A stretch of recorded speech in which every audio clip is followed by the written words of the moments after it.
Hi friends! So we want to have a good communication, we want to have an effective communication with our horse in the most natural way, but it can be difficult just using your own body and your own self. So here are my 5 top tools in order to create a good, effective language and communication with your horse. And behind me here, I have tip number 1. But if you follow to the end, I have an extra bonus tool that is really effective. So here we have the bridles. The bridles are very effective when we are riding because having a bit in the horse's mouth, instead of just having something on the side of the head, can make it so that we have more light in the hands and we have a more effective and light communication, so we don't have to use force in order to really communicate and influence the horse. So a bridle is the first tip. It's very good to use, and there are different kinds of bridle. And if you wanna learn more about those, I have another video for that. Or you can join my online education where I go in depth about the different types of bits, the different types of reins, the different types of bridles,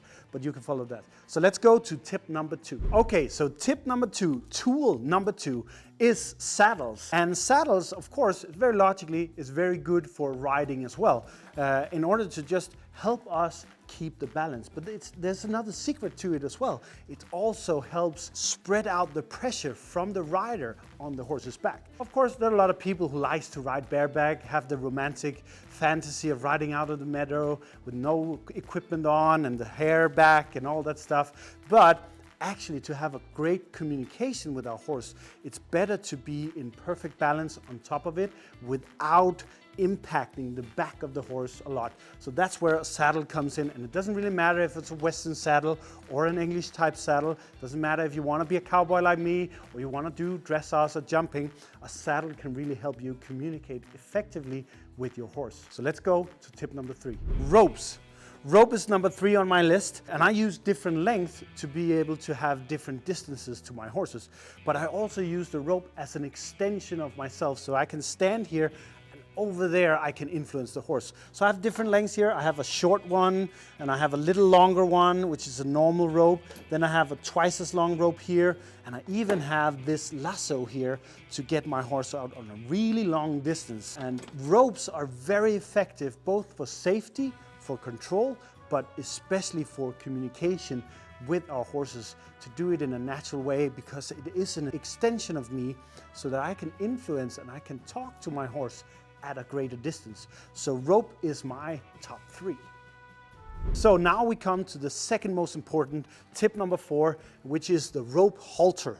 And we use the rope halter for communication. It's also very good for safety and control if you need it, but mainly this is designed for communication. So you see, it's very light, it's very flexible, it's a nice material, it's also very durable material, so it feels nice on the head of the horse, and it doesn't really affect the horse without any influence to it. But it's also thin, so when there is a little bit of pressure in it, in a little bit of drag or pull in it, when we influence the halter, then it's more effective than a thick halter or a broad leather halter or nylon halter. So we use the rope halter as a very effective tool, and when we use it together with a rope, then we have like a basic tool which is for communication with our horses.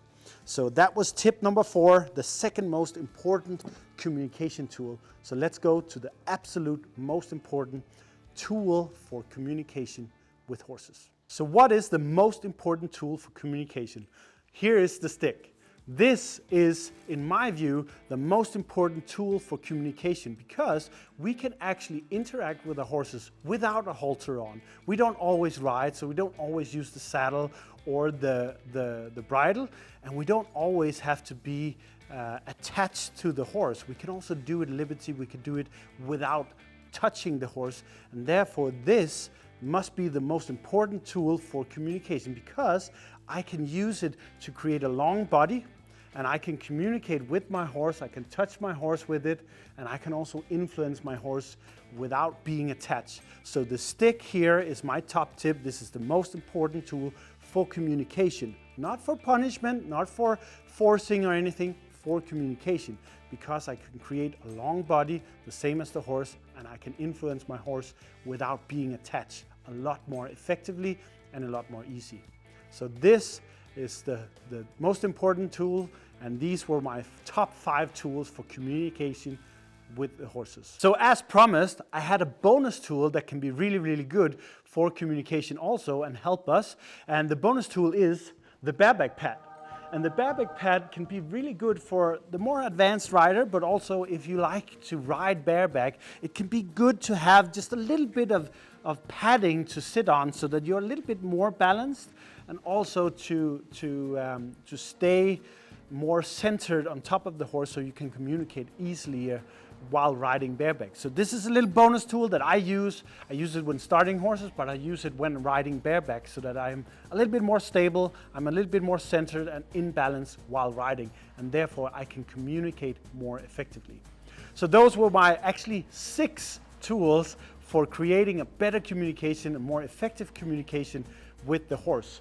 And if you want to see and learn how I use the different tools, then you can actually click on this video up here. And don't forget to like this video if you like the content, and also subscribe to our channel and follow it so that you can get even more content and even more tips and tools about how to create a great partnership, good communication based on horse psychology and cooperation with your horse.